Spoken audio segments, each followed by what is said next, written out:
तो कैसे हैं आप सब। Welcome back to my channel. मैं सोनी, आपकी jail story teller and writer. So बिना किसी देरी के आते हैं सीधा स्टोरी पे। फोर्स लव का पार्ट 40 सीधे पिछले पार्ट से आगे देखेंगे हम सब। ओके। काव्या और रूही रूम में थे। रूही काव्या की बाहों में सोई थी क्योंकि काव्या ने रूही पे मेडिसिन अप्लाई की थी, तो रूही रेस्ट कर रही थी। काव्या तो बस रूही को देखे जा रही थी प्यार से, और ऐसे ही काव्या को भी नींद आ जाती है और ये दोनों सो जाते हैं। और अब दिखाते हैं डायरेक्ट शाम को, जहाँ काव्या और रूही बहुत खुश थे। काव्या तो रूही के प्यार में पूरी तरह होता है ना जोरू का गुलाम, ऐसा बन गई थी। रूही बेड में बैठी थी और काव्या उसकी गोदी में सर रख के सोई थी। काव्या के हाथ में बुक थी, वो भी रूही की फेवरेट, और रूही को उससे पढ़ा के सुना रही थी। वो रूही काव्या के बालों में हाथ फेरती हुई सुन रही थी। बस बीच बीच में काव्या रूही को तंग भी कर रही थी, लाइक छेड़ना एंड ऑल। रूही को भी ना काव्या से बेहद प्यार हो गया था। काव्या की वो हरकतें, उसको यूँ दीवानों की तरह चाहना, कोई कैसे खुद को रोक सकता है यार किसी ऐसे इंसान को चाहने से। और काव्या की माँ भी इनके लिए बहुत ज़्यादा खुश थी, बहुत ज़्यादा। वो इनके लिए डिनर भी तैयार कर रही थी, और अब इनके डोर पे होता है नॉक। काव्या तो बस बुक रीड कर रही थी। रूही कहती सुनिए ना। काव्या कहती है बोलिए ना। रूही कहती है उठिए ना, देखिए कौन है, मम्मा होंगी। काव्या कहती है हाँ मुझे पता है, लेकिन मुझे यूं ही रहना है। रूही कहती है ठीक है आप रहिए, मुझे जाने दे। काव्या कहती है नहीं बिल्कुल नहीं। रूही कहती है क्या जिद है, गोदी से उठिए जरा, मैं देख रही हूँ, या आप जाइए। माँ क्या सोच रही होंगी, और आपने आज मुझे रूम से बाहर भी नहीं जाने दिया। काव्या जल्दी से अपना सर उठाती है रूही की गोदी से और देखती है रूही को, और कहती है तो क्या हुआ। हाँ अभी प्रॉब्लम होगी आपको, अभी तो मेडिसिन अप्लाई की है, आप रेस्ट करो समझी। रूही कहती हाँ ठीक है, लेकिन पहले जाइए डोर ओपन करें। काव्या कहती ओके ओके मेरी जान, जा रही हूँ। और वो उठती है और डोर को करती है ओपन। वहाँ काव्या की माँ थी। काव्या जैसे ही ओपन करती है डोर को, वो कहती है बेटा इतनी देर कौन लगाता है डोर ओपन करने में। काव्या कहती है माँ सॉरी, वो मैं वॉशरूम में थी। तो वो कहती है अच्छा ठीक है, सुनो ना मैंने डिनर बनाया है, आओ ना साथ में करते हैं, और उसके बाद मुझे घर भी जाना है। काव्या कहती है माँ घर क्यों, रात होने वाली है। नहीं आप रात को नहीं जाओगे कहीं भी। वो कहती है बेटा तुम्हारे पापा का फ़ोन आ रहा है बार बार, मैं तो बात भी नहीं कर रही हूँ, और वो भी अकेले हैं, इतने टाइम हो गया है, और वैसे तो वो नहीं इतनी कॉल करते, पता नहीं आज क्यों कर रहे थे।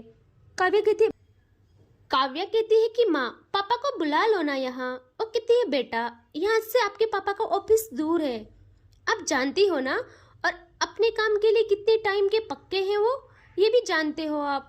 मुझे जाना होगा, आओ ना डिनर करते हैं।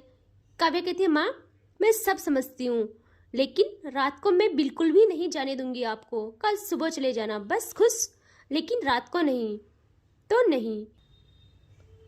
और हम आते हैं माँ, आप भी रेस्ट करें। इसकी माँ कहती अच्छा ठीक है, आपके सामने कहाँ मेरी चलती है, बस आ जाओ डिनर करने। और वो वहाँ से चली जाती है, और अब काव्या आती है अंदर और रूही के पास आती है। रूही कहती क्या हुआ। काव्या कहती कुछ नहीं जान, वो माँ कह रही थी कि डिनर करने आओ नीचे। रूही कहती हाँ उनसे मैं आज दिन भर नहीं मिली, वो क्या सोच रहे होंगे, चलिए ना चलते हैं। काव्या कहती अरे अरे रुक जाओ आराम से, पहले मुझे बताओ दर्द कैसा है। रूही कहती जब चलने दोगी तभी तो बताऊंगी ना। काव्या कहती है ओके ठीक है उठो, अगर दर्द होगा तो आप नहीं जाओगे, मैं यहीं लाऊंगी खाना। रूही कहती है बस करे, और वो उठती है, और उससे उतना पेन नहीं था अब। काव्या कहती आराम से बताओ आप कैसा फील हो रहा है। रूही कहती देखिए अब बिल्कुल सही है, कुछ भी दर्द नहीं है। काव्या कहती और जलन। रूही कहती सब ठीक है बाबा। काव्या कहती ओके सच बोल रही हो ना। रूही कहती है सच में ना सब ठीक है, और रुको आप मैं थोड़ा हैंड वॉश करके आती हूँ। और वो जाती है वॉशरूम में और हैंड वॉश करती है अच्छे से, और आती है बाहर और कहती है अब चले। काव्या कहती है हाँ मैं भी आती हूँ हाँ। और वो भी हैंड वॉश वगैरह सब करके आती है बाहर। और अब ये लोग आते हैं नीचे हॉल में, जहाँ डाइनिंग एरिया में काव्या की माँ ने खाना रख लिया था। और अब ये लोग आते हैं वहाँ। रूही काव्या की माँ के साथ आती है।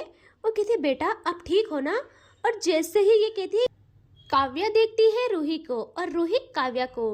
रूही ना बहुत साई फील करती है। वो कहती हाँ मैं ठीक हूँ मम्मी जी। काव्या की माँ कहती है गुड। और अब सब लोग बैठ जाते हैं और डिनर करने लगते हैं। काव्या की माँ कहती है रूही। रूही कहती है हाँ मम्मी जी। वो कहती है बेटा अपना आप कुछ प्लान बनाओ। ओके। रूही कहती है कैसा प्लान मम्मी जी। वो कहती है बेटा कहीं हनीमून का। अरे अभी तो सब सही हुआ है, बच्चे हो एंजॉय करो अपनी लाइफ, आउट ऑफ सिटी घूमो या आउट ऑफ कंट्री जहाँ आपका मन करे। रूही कहती ठीक है मम्मी जी सोचेंगे इस बारे में। वो कहती हाँ बेटा जल्दी सोचना ओके। और अब इनका डिनर होता है कंप्लीट और ये लोग आ जाते हैं अपने रूम में। अब रूही सवा लेती है और काव्या भी। और अब ये लोग बेड में आते हैं। काव्या पहले आती है और वो रूही की ओर बाहें फैला लेती है। रूही भी स्माइल करती है और काव्या की बाहों में आ जाती है। अब काव्या कहती है जान। रूही कहती है हाँ। वो कहती है एक क्वेश्चन करूँ। वो कहती है हाँ करो ना। काव्या कहती है जान आप खुश हो ना। रूही कहती है हाँ आपको नहीं दिखता मैं कितनी खुश हूँ। काव्या कहती है thank you so much Ruhi मेरे प्यार को एक्सेप्ट करने के लिए। और आज ये लोग बहुत सारी बातें करते हैं और उसके बाद दोनों सो जाते हैं। अब होती है सुबह और सुबह खुलती है रूही की नींद और वह देखती है काव्या को जो सोई हुई थी। वो काव्या का हाथ अपनी तमीज से आराम से हटाती है और उठ के सावा लेती है। और कुछ टाइम बाद बाहर आती है, देखती है काव्या सोई हुई थी और वो टाइम देखती है 9 बज गए थे। वो कहती है अरे मम्मी जी को शायद जाना है आज। और वही सब काम कर रही है, मैं नाश्ता बनाती हूँ। और वो वहाँ से आ जाती है नीचे किचन में। काव्या की माँ अपने रूम में ही थी। रूही किचन में जाके खाना बनाने लगती है। यहाँ रूम में काव्या की नींद खुलती है। वो देखती है रूही नहीं है। वो जल्दी से खड़ी उठ जाती है। वो इस रूम में देखती है और वो कहती है अच्छा पक्का किचन में होंगी। और वो भी जल्दी से सवा लेती है और आती है नीचे। रूही तो आटा लगा रही थी। काव्या ना नीचे आके धीरे धीरे किचन की तरफ जाती है। वो देखती है अंदर रूही बहुत बिजी थी खुद में ही। काव्या ना पहले देखती है ओह मेरी जान कितना काम कर रही है। फिर उसकी नज़र पड़ती है रूही की कमर पर। रूही ने अपनी साड़ी का पल्लू को अपनी कमर में कसा हुआ था और उसकी वो कमर भाई प्रॉपर शेप में थी। और काव्या की नज़र वहीं पे जाके रुक जाती है और काव्या एक डेविल मुस्कान के साथ बढ़ती है आगे धीरे धीरे और एकदम रूही के ठीक पीछे आके अपने हाथ को बढ़ाती है आगे। रूही को फील होता है उसके पीछे कोई है। वो भी जैसे ही पलटने वाली होती है काव्या उसकी कमर को जकड़ लेती है और रूही पर बिल्कुल सट जाती है। रूही कहती आराम से ये क्या कर रही हो आप। काव्या अपनी चिन को टिकाती है रूही के शोल्डर में और उसकी कमर से होके उसकी टमी को बहुत टाइट ग्रैब करती है और उसकी कानों में हल्की आवाज में कहती है जान पहचान लिया मुझे बिना देखे ही। रूही कहती है हाँ पहचान लिया, आपकी आहट से ही पहचान जाती हूँ मैं। और वैसे भी किसी और की हिम्मत है कि मुझे यूं छुए। काव्या कहती है कि हाँ ये बात तो है, छूना तो दूर किसी के लबों पे आपका नाम तक बर्दाश्त नहीं है मुझे। और वो रूही की नेक पे अपने लिप्स रख के उसकी नेक पे सक करने लगती है बहुत अच्छे से एंड डीप। और रूही की टमी को प्रेस करने भी। रूही जो काम कर रही थी ना वो उसके हाथों से छूट जाता है। वो अपनी आइज को धीरे धीरे क्लोज करती है ना चाहते हुए भी और कहती है ये क्या कर रहे हो आप, प्लीज़ छोड़िए ना, माँ है घर में, वो देख लेंगी। और अगर वो देख लेंगी तो क्या सोचेंगी। काव्या ना अपने लिप्स को हटा के थोड़ा नशे में कहती है कोई भी देखे मेरी बीबी है, जब मेरा मन करेगा तब मैं प्यार करूँगी। रूही कहती है प्लीज़ समझिए ना प्लीज़। लेकिन काव्या छोड़ती नहीं है उसको एंड उसका वो शक करना धीरे धीरे डीप होता जा रहा था। तभी इनके कानों में पड़ती है एक आवाज़ बहुत जोरदार तरीके से। ऐसी आवाज जो पूरे घर में गूंज उठती है। वो आवाज थी, अनुराधा कहाँ हो तुम, कहाँ चले गए सबके सब? क्या सोचा था तुम लोगों ने? मैं नहीं आऊंगी, मुझसे बच जाओगे तुम लोग, मेरे बिना, मेरी मर्जी के बिना। तुम होते कौन हो मेरी पोती की शादी करने वाले? कहाँ छुपी हो, बाहर निकलो। मैं मर गई थी क्या, जो मेरी पोती की शादी मेरे बिना करवा दी? और अब चुपचाप छुपके बैठी हो, मुझसे छुपके बैठी हो, मेरा फोन नहीं उठा रही हो। कहाँ हो अनुराधा, बाहर आ जाओ जल्दी। भाई जैसे ये आवाज आती है इनके कानों में, काव्या एकदम से रूही को छोड़ देती है और पीछे हट जाती है और काव्या की आंखें बड़ी बड़ी। रूही भी घबरा जाती है, वो जल्दी से मुड़ती है पीछे और देखती है काव्या को, जिसके फेस के एक्सप्रेशंस बिल्कुल चेंज हो गए थे। रूही कहती, क्या हुआ, अब ठीक हो ना? और आवाज किसकी है? काव्या कहती, रूही रूही, नानी नानी, रूही रूही सुनती है नानी। और वो कहते, क्या नानी? लेकिन नानी अचानक से कैसे आ गई, और इतना क्यों चिल्ला रही है वो? काव्या जल्दी से रूही के पास आती है और रूही का साड़ी का पल्लू जो उसने उसकी कमर में कसा था, उसको उसकी कमर से आजाद करती है और कहती है, जान नानी, तुम नहीं जानती मेरी नानी को। तुम ना बस चुप रहना, ओके? मैं संभाल लूंगी सब कुछ। मैं कैसे भूल गई नानी को, और नानी को किसने बताया यहाँ के बारे में, और मम्मा कहाँ है? और जैसे ही वो बाहर आने वाली होती है तभी रूही भी उसके पीछे आती है और ये लोग किचन के दरवाजे पर खड़े होते हैं और देखते हैं बाहर हॉल में, जहाँ एक औरत जिसका ऑरा ऐसा कि सब देख के दंग रह जाए, सारे सर्वेंट उनके आगे पीछे, एंड उनकी आंखों में बुढ़ापे में भी अलग लेवल की चमक, फुल ऑफ एटीट्यूड से भरी हुई, गुस्से वाले एक्सप्रेशंस उनके पीछे दिखते हैं काव्य के डैड, जो बस घबराए शांत करा रहे थे अपनी सासू माँ को, ये कहते हुए, माँ जी शांत रहिए, आपके हेल्थ पे असर पड़ जाएगा। अब मुड़ती है नानी उनके तरफ और कहती, दामाद जी आप ना चुप ही रहिए, आप भी इन सब में बराबर के हिस्सेदार हो। और मेरी बेटी, उसने क्या सोचा, बहुत बड़ी 30 मार खान है, ऐसे ही मेरे बिना मेरी पोती की शादी करा देगी, इसका फैसला ले लेगी, वो भी इतना बड़ा फैसला।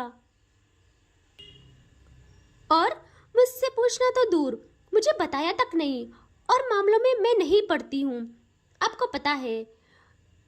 और 10 घंटे का सफर तय करके आई हूँ मैं इसकी खबर लेने, शादी करवा ली, पता है ना सबको मेरी जान बसती है मेरी काव्या में, और मेरे बिना शादी करवा दी, और वो भी एक लड़की के साथ।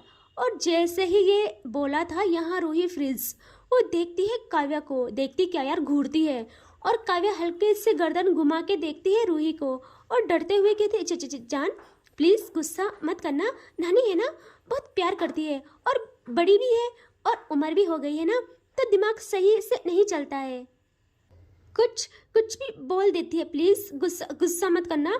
रूही ना पूरा गुस्सा निकालती है काव्या पे और कहती है, जो करना है ना करो, जिसको जो कहना है कहो। और वो पैर पटक के आ जाती है अंदर किचन में और गुस्से में अपना गुस्सा निकालती है आटे पे, पटक पटक के आटा बनाने लगती है। यहाँ काव्या अपना हाथ मारती है अपने फोरहेड पे और कहती है, हे भगवान कहाँ फंसा दिया आपने, अब मैं अपनी जान को मनाऊं या नानी को। और वो देखती है बाहर, वहाँ उसकी माँ जल्दी से दौड़ के आ रही थी रूम से बाहर, क्योंकि वो जोरदार आवाज उन्होंने भी सुन ली थी रूम से ही, और वो भाग के आती है बाहर और जैसे देखती है और उनकी माँ उनको देखती है, उनकी माँ का गुस्सा और बढ़ता है और काव्या की माँ घबरा के कहती, माँ आप कब आई? बताया भी नहीं। और ऐसे ही अपनी माँ के पास आती है और उनके पैर छूती है और कहती है, माँ फोन कर देती, हम लेने आ जाते। माँ कैसे हो आप? तो वो कहती है, बस कर अपनी ये बातें, मैं यहाँ तेरी बातें सुनने नहीं आई हूँ, तू मुझे बता, मेरे सवालों के जवाब दे। काव्या की माँ समझ जाती है, वो ना डरते हुए कहती है, माँ आप पहले बैठिए तो आइए ना। और वो कहती है, नहीं मुझे नहीं बैठना है तेरे घर में। और काव्या की माँ घूरती है अपने पति को, वो भी आंखों से ही इशारे करते हैं कि मैंने क्या किया भाई। और वो अब कहते, माँ जी प्लीज बैठिए ना, बैठ के बात करते हैं और वो उनका हाथ पकड़ते हैं और सोफे पे बिठाते हैं और खुद उनके पास आके बैठते हैं। काव्या की माँ भी और पापा भी उनके पास बैठते हैं। अब काव्या की माँ कहती है, माँ शांत रहो ना, मैं बताती हूँ ना आपको, आप गुस्सा ना करें, आपकी तबीयत खराब हो जाएगी। और हम कौन होते हैं आपके खिलाफ जाने वाले, हमारी तो सुप्रीम कोर्ट हो आप। वो तो बस सिचुएशन ऐसी हो गई थी। वो कितनी हालात, कैसे हालात हो गए थे जो मुझे बताया तक नहीं गया। तुम जानती हो मेरे लिए, हम सबके लिए काव्य क्या है। फिर भी और मैं तेरी इन बातों में आने वाली नहीं हूँ। पता नहीं किससे शादी करा दी होगी मेरी बच्ची की। वो कहती, माँ आप भी देखोगे ना, देखती रह जाओगी। और हमने ये सब काव्य की खुशी के लिए किया माँ। इसको पहली बार किसी से प्यार हुआ और अब जानती हो ना वो कैसी है। अब आप काव्या को देखोगी तो यकीन नहीं कर पाओगी कि ये आपकी काव्या ही है माँ। उसकी दुनिया उसकी बीवी है, उसकी दुनिया उसकी बीवी में बसती है। और सच में माँ, शादी ही ऐसी हालात में हुई कि किसी को बताने का मौका भी नहीं मिला। खुद हम तो नहीं गए थे शादी में, खुद हम भी तो शादी में नहीं थे, वरना काव्या सिंघानिया की शादी थी। ऐसे शादी करवाते दुनिया याद रखती। तो उनकी माँ कहती है, अगर इतना सब था फिर भी ऐसा तो हो ही नहीं सकता कि तुझे कुछ पता ना हो। तुम मुझसे बोल सकती थी ना कि माँ काव्या किसी को पसंद करती है, लेकिन तुम सबने मुझसे छुपाई बात। और मेरा फोन तक नहीं उठा रही हो, और घर में नहीं हो, यहाँ छुप के बैठी हो। पता भी है कितनी परेशानी हो रही मुझे। कहती, माँ आप घर गए थे, फोन तो कर लेते। और वो अगेन घूरती है काव्या के पापा को। वो कहते, अरे मुझे क्या देख रही हो, मैं इसीलिए तो कल से फोन कर रहा था। तुम्हें कहाँ मेरी पड़ी है, तुमने फोन तक नहीं उठाया। मैंने कितनी बार बोला कि घर आ जाओ, और आज सुबह से फोन कर रहा हूँ, आंसर क्यों नहीं कर रही हो। तो वो कहती है, तो साफ साफ बोल नहीं सकते थे, माँ आ रही है, मैसेज कर देते। और तभी काव्या की नानी कहती है, बस कर लो आप लोग, अब मुझे कुछ नहीं सुनना, मेरा गुस्सा कम नहीं होगा तुम्हारी बातों से। और कहाँ है मेरी बच्ची, और जिससे उसकी शादी हुई है वो कहाँ है।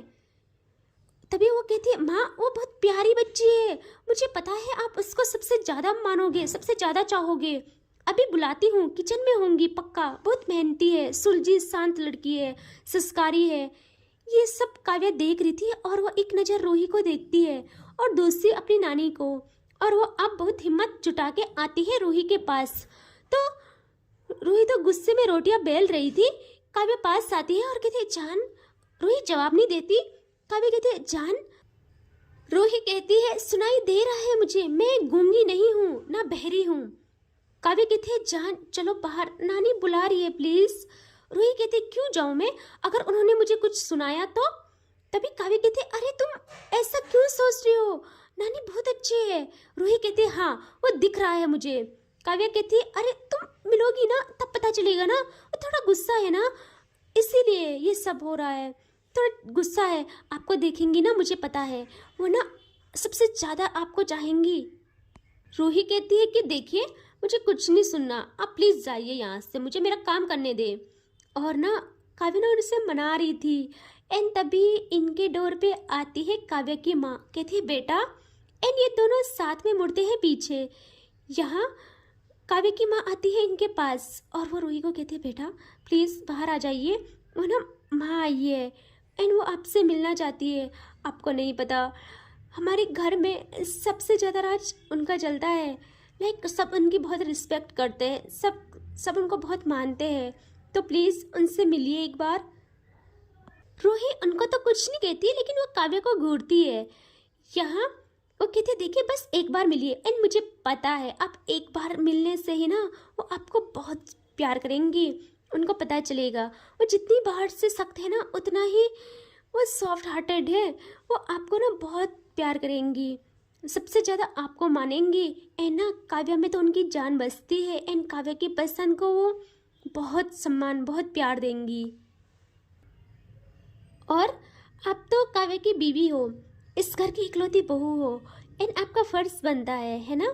तो बेटा आइए ना, बस थोड़ा सा, ठीक है, आ जाइए।